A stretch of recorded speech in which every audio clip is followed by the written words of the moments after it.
Welcome to Top of the Hill. I'm Nathan Hill. On this episode we talk to American-turned-Australian actress Jane Badler, an actress with over 50 credits listed on the IMDb, best known for her roles in V the series and Mission Impossible the series. She's acted alongside just about everyone you could wish to meet, including Alec Baldwin, Angela Lansbury and Richard Norton. I personally consider her to be Hollywood royalty. Jane, thank you so much for being here today. My pleasure. Couple of things straight off the bat. I noticed that you share a birthday with some really famous people. I do? Anthony Hopkins. Really? Has the same birthday. Really? He's born on the 31st? Yep. Wow. From Top Gun, Iceman. Oh. Is like one of my favourite actors. Kilmer? Val Kilmer. I have a very good story about Val Kilmer. Can't wait to hear that. John Denver. Mm-hmm. And Ben Kingsley. Mm-hmm. And Donald Trump Jr.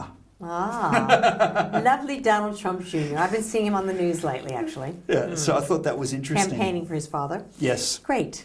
Your Chinese zodiac sign is the snake. Really? It's actually the water snake. I hate snakes. And your numerological number is 7. Okay. If you follow that sort of thing. Right. It says that a number 7 is described as the seeker, the searcher of truth. Definitely true. Yeah. Knows that reality is often hidden behind illusions. I agree with that. Doesn't take anything at face value. Yes, I probably agree with that too. Very good. I am a number 7. So, as I read through this, I thought this that's sounded very true. similar. Yeah. Wow, interesting. Very interesting.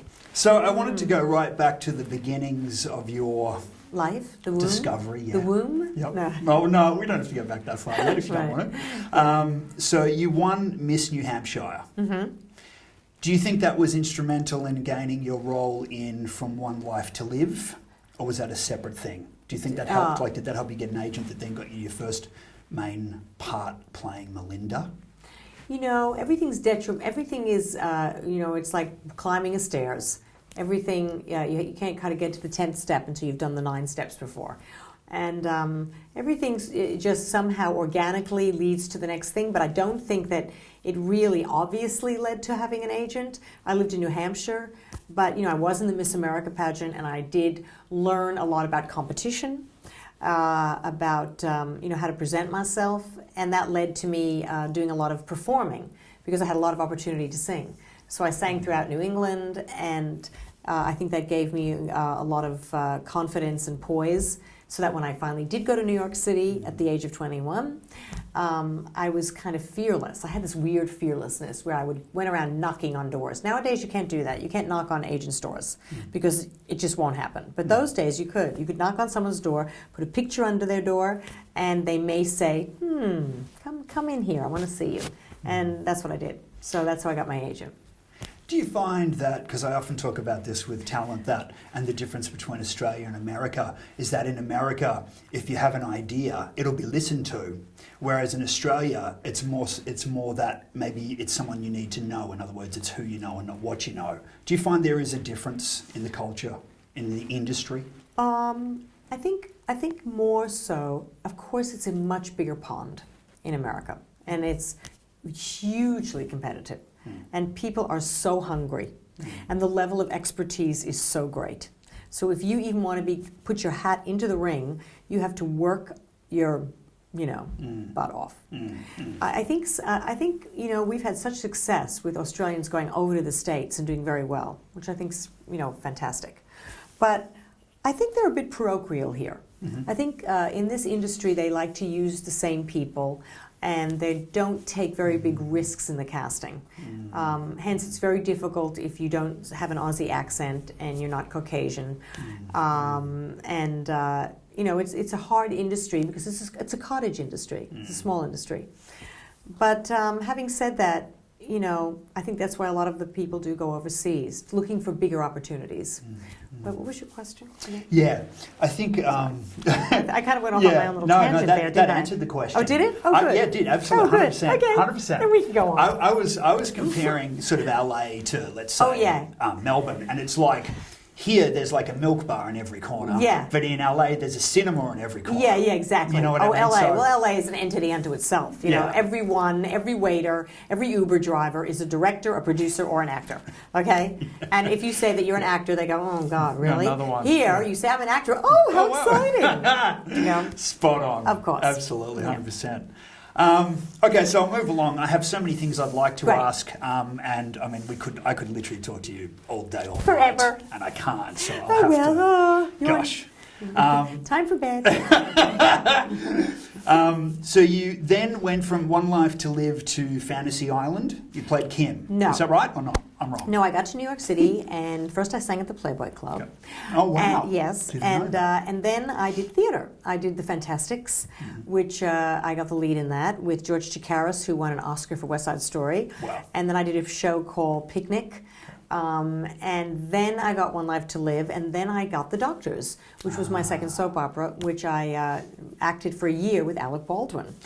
Really? Yes. And actually, the other day, I swear to God, I sent him a tweet, and he went, Janie, is that you? Oh, wow. After all these years. Oh, my God. I thought, there's no way he's going to remember me. Incredible. And he did remember me, which was pretty cool. That's awesome. You know? Yeah. So that was kind of fun. But then I think Fantasy Island came after that. After being the Miss Arid Extra Dry Playtex Bra and, worked with O.J. Simpson, Bob Hope, I did about 100 commercials. Yeah. Really? Yeah, I was like Miss Commercial Queen. Oh my God. That was great. That taught me a lot about the camera.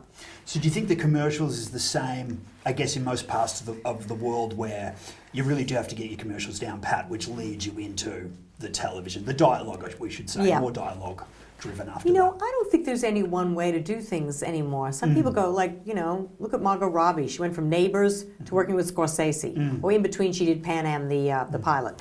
But I mean, I don't know. Everyone has their own stories to tell, don't they? And for me, I guess I had never been in front of a camera because I studied theater at Northwestern University. I was a theater major, so I'd never been in front of a camera. So I had to learn to be comfortable in front of a camera, which we both know is a very big deal. Yeah. To be comfortable in front of a camera. So true. You know? So true. Yeah. There's someone always watching. And Yeah. so the third eye or whatever you want to call it. I mean, my first job on One Life to Live, I literally had 3 words, and I played a schizophrenic who was in a mental institution, which was really perfect, actually, because it was my first huge job on a major soap opera. And so there would have been nerves. I had to say 3 words, and literally the entire time I just paced up and down in the back of the set, going over my 3 lines. Because I was so nervous, and I'm going, God, I played a crazy schizophrenic. Because everyone thought, oh, she's so brilliant. Yeah. She's in character. She's method. Do you know? Yeah, but right. the truth was, I was absolutely petrified. I love it. It's awesome. So jumping forward a little bit to V. Yeah. Okay. So V, you played Diana.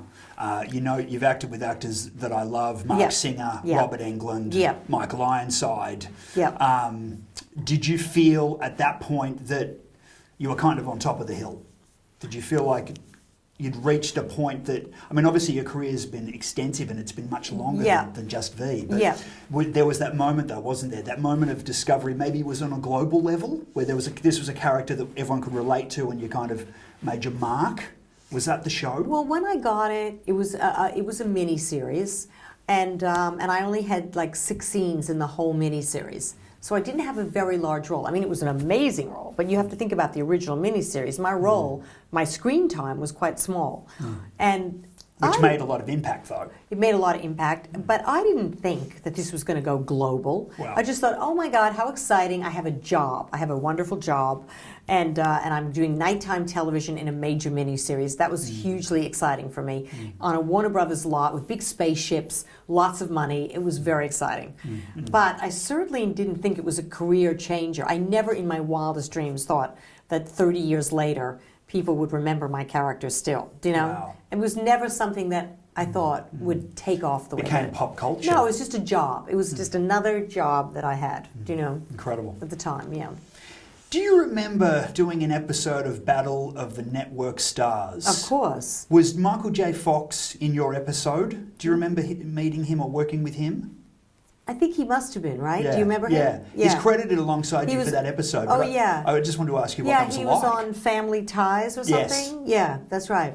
So it would have been just sort of, Back to the Future was probably being shot around about that time, possibly. Yeah, that's right. That would have been sort of late 80s. Might have been 85, 3 or 6. 6. Yeah, something like Yeah, that. yeah. Yeah. No, I just wanted to ask you if That's they don't do that anymore, Battle of the Network Stars, do they? No, I think it's evolved into other things like they had a funny one, Battle of the Celebrity Stars, or I don't know, it seems to be an idea that keeps evolving. Well, they ask like stars of all the different shows to battle each other in sports, and I'm not very sporty, even though my friends say I'm not that unsporty, but I'm not very sporty. Like it was running and biking, and oh my God, it was horrible because I'm not sporty. Okay, I see what you're saying. And you know, please, this is the worst nightmare of my life. Yeah, except they paid me so much money to do it. Yeah.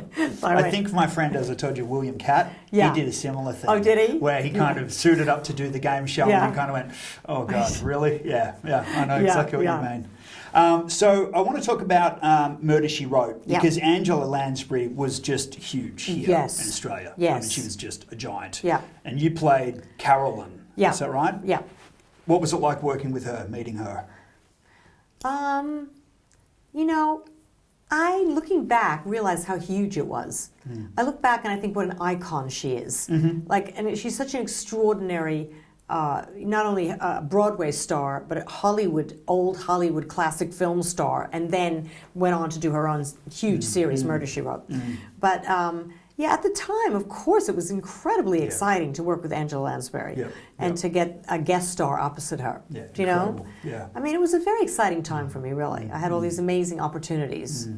It sounds like that, Jane. I mean, when you look back, you know, there's so many heavyweights that you've worked with. It's extensive. It's quite amazing.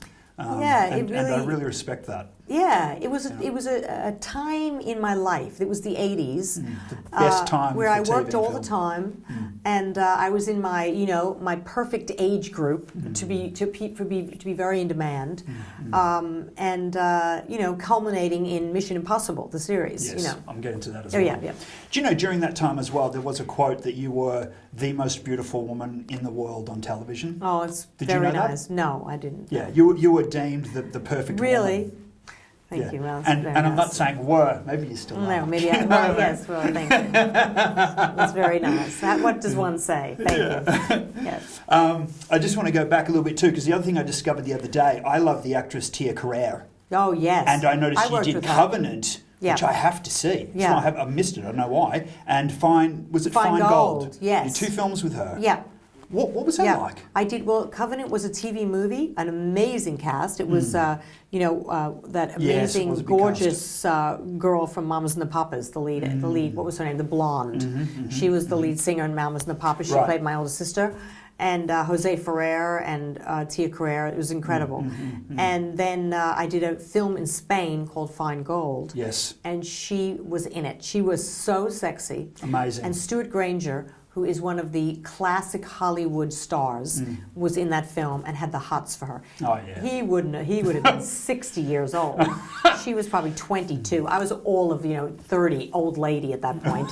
He wasn't even looking at me. Wow. But that was she was probably a young, narcissistic, gorgeous young thing. Yeah. I mean, at that time, I don't know, we didn't connect. I see. But we were all there in a foreign language. No one could speak English. We were trying to converse with a director who couldn't speak a word of English, would literally grunt and push you into place.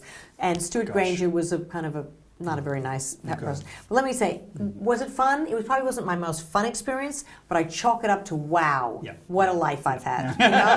Right? Brilliant, wow, brilliantly put. Brilliantly put. Right. Then I've also discovered Falcon Crest. Yes. 2 of my favourite actors, John Saxon. Right. Oh my God, I couldn't believe it when I discovered you worked with him, and Shannon Tweed, who's married to Gene Simmons, right? Yeah, but I don't think I worked with her. She might have been a different day. No, she might have been different. Did you work with John, though? With John Saxon? No, I was on it for a year. Yep. And Falcon Crest went for it's like a 8 long years time. or something. Yeah, right. I mean, and so there were lots of people coming and going on that show. Yeah. Okay, I just wondered if you did an episode with John, because I noticed he had done a lot of them. I don't think so, no. That's okay. Yeah. Have you met him before? No. Did you meet him on the traps, in the bars, LA? No, okay. I don't think so. Just curious. Okay, so now we will talk about Mission Impossible. Yeah. Okay, so you came to Australia. Peter Graves. Now, Yes. is he a mentor or was a mentor of yours? No. You weren't fond of him? I was fond of him, but Was I there wouldn't- someone in that cast, though? You said to me once that you were very...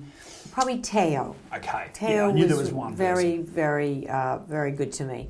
Okay. But the Mission Impossible was shooting in Australia. Yep. And I auditioned for it in LA, obviously. Yep. It had already been cast. There was an Australian actress playing my role, which was the lead girl in it. Because as you know, Mission Impossible is 4 boys and a girl, and every week they have a different crime they have to solve. And the girl has to play all these different characters. Diana Riggs played it in the original. Okay. And they didn't let her know that they were going to kill her off and replace her with me after about 3 episodes. So I had to hide. Right. I was literally in Australia lurking, and she and I couldn't meet until they killed her, and I then re-entered. Wasn't a very good way to start a series. But the wonderful thing is I met my husband, because I shot in Queensland for 6 months, and then we had a second season in Melbourne. And I met my husband probably a week after I was in Melbourne. Did you guys meet anywhere related to a film set, or was it completely outside of at film? A bar. It was completely separate. Yeah. And so, you know, here I am, 25 years later. So still. we've got to thank Stephen somewhat for you being here. Yeah. Okay. Yeah, definitely it's Stephen's fault. I don't think call. anything else would have brought me here. It wasn't, no. Yeah. But I guess from there, that led to some of these Australian films too. Yes. Obviously, there's Under the Gun. Yes. Richard Norton, which you know we have mutual friends on. Oh, yes. And then I also noticed you did Under a Red Moon. Yes. And he was in that as well. So was that almost back to back? He played my husband. Oh, did he? Yeah. Okay. No, they were very far apart, Separate, actually. okay. Yeah, like maybe 8 years apart. And, you know, I came out here and I immediately got a series. I did Cluedo, the series. Cluedo, I was going to ask you about that. Which was like insane, because my agent said I was going to be very hard, you're not going to work.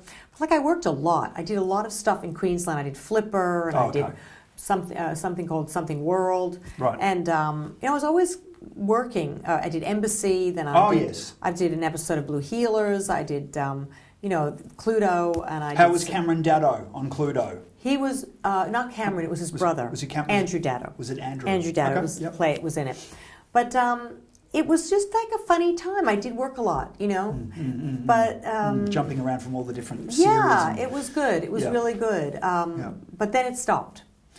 You know. Now, is that because you feel that you exhausted kind of the opportunities, or was it you then? Because I know you took a break and you went and followed your music and your passion with music.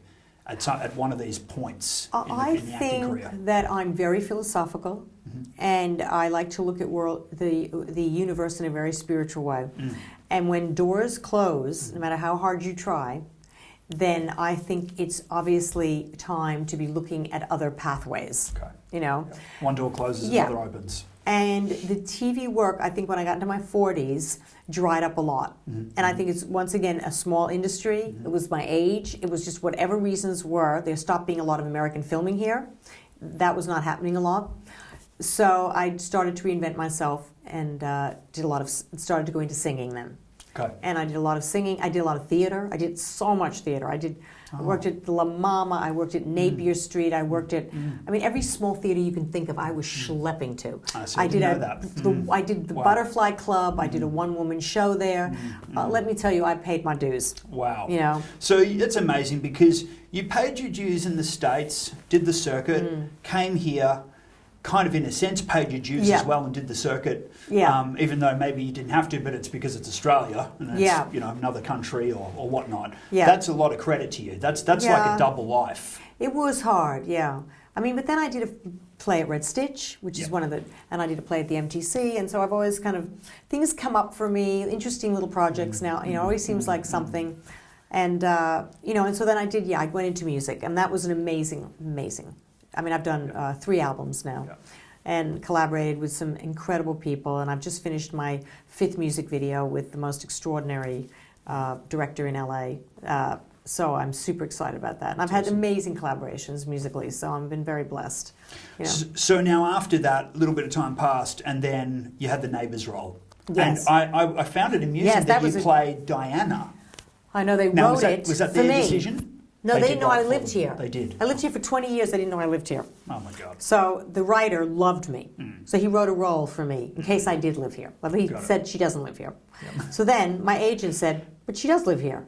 Because my chiropractor was in my band and was the chiropractor to the producer.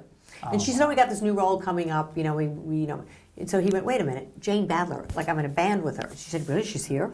So that's like after 20 years of being here. And so I auditioned along with everyone else and won the role and ended up doing Neighbors for like 5 months. It was so cool. Yeah. And then right after that, I went back and did V again. The new series. I went and did the new series, the reimagined incredible. V, which was the most amazing story ever because they brought my character back, who wasn't my character. Yep. And it was only you and Mark Singer that came back from the original? Mark Singer was, when they say Mark Singer came back, he literally had half a scene at the very last episode. That's how Mark Singer came back. Okay. I was in the But you entire came back. series. Okay. Yes, Mark Singer it. came back. Yeah. I bumped into him when he had 3 lines. I said, "Hi, Mark," and then the series was canceled. Right. But they would have brought him back Yeah. if it hadn't been canceled. And I know the fans are big on it. It kind of doesn't matter about the studio sometimes because you know from the fans that they're absolutely gung-ho for it to come back. I think the full old steam. fans were very disappointed in the new V. They would not nod to the old V. They decided to do their own thing. Yep. They brought me back, and I had to win the role, which I did. I auditioned, I got the role. I went back, but they kept me in a dungeon for the entire series, the second series. I did not leave that dungeon because they did not want. I'm sorry I get so emotional because I do about this character, but they would not let my character have power because they did not want me to fight my daughter, who politically was the lead in the series. And if Diana came out of the dungeon, they knew that there was going to be a fight to the finish.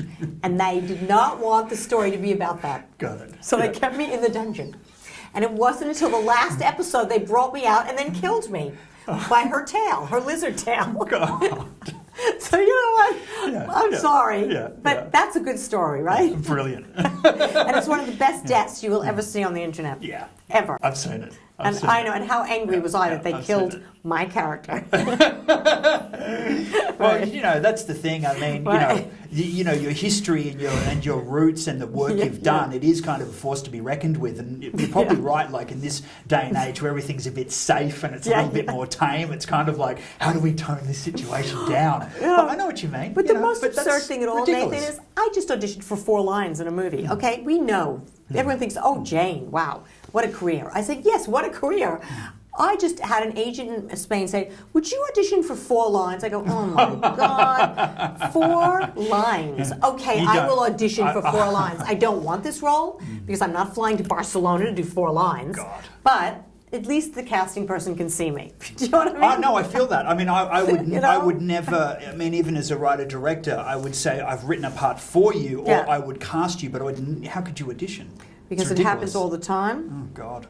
It's unbelievable. I don't know if it's a problem with people doing their research or not, you know, but like as a filmmaker, I feel like if I need to get professionalism and I need someone with strength, I'm going to find the person You know that's what got they it. do. Yeah. You know, you see, look I'm at their gonna, reel, like, you look at their CVD, Yeah. whatever it is, their CVD. That's Their the area of Melbourne. their EPK, their DVD, their CV, their showreel, their No, AG2, their their CVD, showcast. isn't that the area of Melbourne we're in right now? Yeah, it's unreal, isn't it? Well, you're flying around the world so much, you probably would forget anyway. Their you know? resume. Okay, that's the word I'm looking for. Their CV. Yeah. Oh, I think it's just the name in your career is enough. Do you know what I mean? You don't even need that. Oh, God. What are we doing for time? Oh, we're good because I've got a few more questions. Oh, God. I'm going to backtrack just a fraction, and then I'll go back to real time because I'm still intrigued about this movie. Easy Kill with Frank Stallone. Oh, yeah. Oh, my You know, we've God. talked about it. Frank Stallone. Oh, my and God. I know you didn't particularly like that film. No, well, process. I shot that in South Africa. Was it in South Africa? South Africa. Oh, God. It's Frank Stallone, Sly Stallone's sad Brother. little brother who never got very far. From Barfly. Right. So I shouldn't say that, but boy, was he a bad actor. And I don't know how many people are going to see this, but hopefully not his brother Sly, who now really won't ever cast me in the next Rocky. But anyway, he was seriously such a bad actor. And we had to play lovers, and the director had to show him how to kiss me, okay? Oh, my God. And I was so depressed acting with him. He used to have models on the set all the time. We had a love scene with like 3 pairs of underwear. because he said that I was married and he didn't want to get excited. Okay, so that was not a fun film, and I was eating a lot of this weird dried meat called biltong, which they have in Africa, and I was getting fatter by the minute. Gosh. And they could not, none of my clothes fit by the end. Everything was in safety because I was so unhappy. Okay? Yeah. Being in South Africa and these weird hotels. Yeah. It was a weird time. It was apartheid. It was a very strange time to be in South Africa. So was that a great experience? Once again, let's chalk it up to an interesting life, okay? Talking with you now as well, it reminds me of like how much work goes into being an actor. Yeah. It's not just about that little bit of time on set or the long time on set. No. What about all this preparation? What about the diet? I know. What about you're in a foreign country, foreign land, maybe you're very lonely. far from family and friends. I know. I saw this on Queen of the Damned, with Stuart Townsend. Oh, I remember him standing at the end of the bar on his own, and someone said, well, it must be tough for the guy, like he's got no one here. I know. It's just like, it can be really lonely. Very tough, Yeah. So there's a lot that goes into it. It takes a lot of strength and courage to just do it. Well, it takes a certain sort of person, doesn't it? Yeah, it's not slightly foolish person, I suppose. It's not, well, I was going to say it's not for the average bear. No, it's certainly not. Okay, so we'll jump forward. Needle, Ben Mendelsohn and John Jarrett. Yeah. What was that like? That was great. That was really fun. That was a horror film. And I did that about 5 years ago, actually in Perth. And it was in Perth. Yeah, in Perth. And I played an archaeology professor. And it was fun. It was really fun. I had a great time. Cool. I flew in, I flew out, and then the lead guy, who was the Calvin Klein model, I can't remember his name. He's now on Vikings. He's the lead in Vikings. Oh, right. So they repackaged the whole film and changed the name of it. It's now called The Reckoning, or I don't know what it's called now. Love it. And now it's like, whoa, starring the guy who's now the lead in Vikings. Yeah. I love it when they do that. You get those obscure comedies, even like with, let's say, Jim Carrey or Adam Sandler, and all of a sudden there's this new film and he's the lead, but he had a bit part, and it's just the repackaging. The biggest, I mean, he had a pretty big role. He was, so that was fun. I enjoyed doing that one. I had to get a death where my neck, my whole head was twisted around. Like this, and they had to do this incredible prosthetics on me. And then this lead guy from Vikings, I wish I could remember his name. You'd know him, he's famous. I know someone that's worked He found me, and he would find me like on the, like my leg was twisted, and he said something so obscene to me. I didn't even know this guy. Like I'd never met him, and he said, he looked at me, I'd steal something you. Oh God! and this was the first time we'd met, and it was on camera. He was supposed to go, oh, when he saw me, but I was like, with my neck twisted around. So, but I had a great time on that. It was really fun. Great director, John Soto is wonderful. Yeah. As you were talking about the special effects, I kept thinking about the scene in V, obviously the iconic scene. Now, am I right in saying technically that it's a guinea pig that Diana swallows in V and not a rat? Yes, it's a guinea pig. Because, people say, oh, she swallows the rat. I'm like, no, it's a guinea pig. It's a guinea pig. Let's get that on record. Let's get that on record. Cool, I just wanted to tick that one. Great. Okay, so more recent times, Virtual Revolution. Yes. Now, is it Mike Dapoud? Mike Dapoud, I think. Dapoud. Because he's in a lot of big films now too. Yeah. What was Virtual Revolution like? It was amazing. I just shot that probably 6 months ago. It's French. French. It was shot in Paris, and it's an incredible sci-fi film, an amazing script about terrorism in virtual worlds. Wow. And I play the head of a corporation that is fighting terrorism in virtual worlds. And it was great. And I worked with this amazing, wonderful, handsome, sexy actor from America who came in and worked so hard. And it was, not a high-budget film, so we all had to work very hard, very quickly. What an experience. I just love the fact that you're doing a film in Europe, and then you're going to LA, and then you're coming back to Australia, it was great. And you're so active.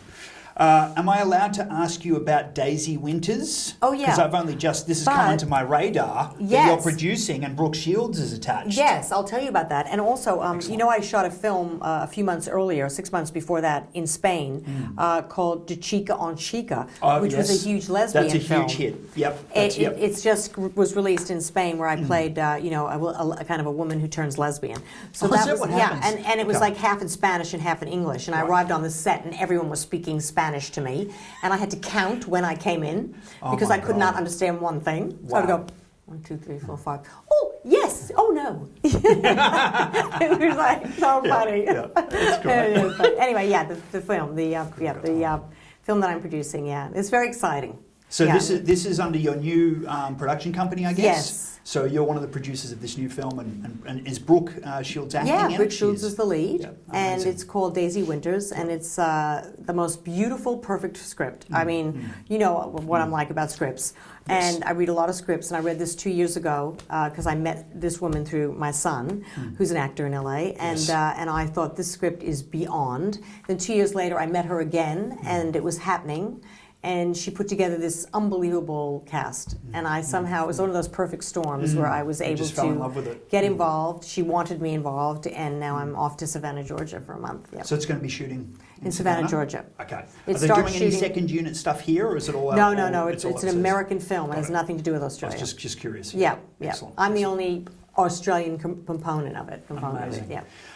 So I guess just a couple of other questions. Is there, at this point, I mean, I feel like you're still so active, and I just feel like you just don't age. Right. I mean, I look at your dossier, and like you even look younger now than you did 5 years ago. Do you know what I mean? Thank It's you. amazing. Yeah. I just feel like you've got so much energy, and I feel like you're going to do a lot more. Yeah. Do you know? So up until now, I guess, is there a standout moment? Is there a favourite film out of all of the filmography that you have, which is extensive? Is there one favourite in there? Or, I mean, I know there's a few, but is there one that is a bit special to you? You know, I just feel really lucky, Nathan. Do you know, like, I'm not a big star. You know, I'm sort of, a kind of a little bit under the radar kind of person that has this huge kind of cult following, but somehow I still kind of seem to stay under the radar. And I always get asked to do very interesting projects, you know, like it's enough to keep me very happy. So would I say one favorite? No, I can't. Everything I do, I love. I just love, like, I'm very excited about the upcoming film that I'm sure you'll talk about in a minute, that I'm about to work on here in Australia, an Aussie film, which is really exciting for me. So I just embrace every project that I am asked to be involved in. I was going to also ask you about perhaps a negative experience, but that was probably the easy kill. Yeah, I've probably had quite a few negative experiences, but when I say negative, once again, I think all the negative experiences lead to the learning how to positive. cope Yeah. with difficult situations. Do you know what I mean? Yep, experience. And look, ultimately, you get to a point in your age and your experience and wisdom where you'd like to work on projects where, one, you're being taken care of properly, and two, the script is very good, and you're working with like-minded people who have talent and who are usually professional. I mean, that's what I think you get to the point where that's what you want. Yeah, absolutely. And I'm sure that I've had situations where that has not been the case, and you get very insecure, and it's very hard to work under those circumstances, you know.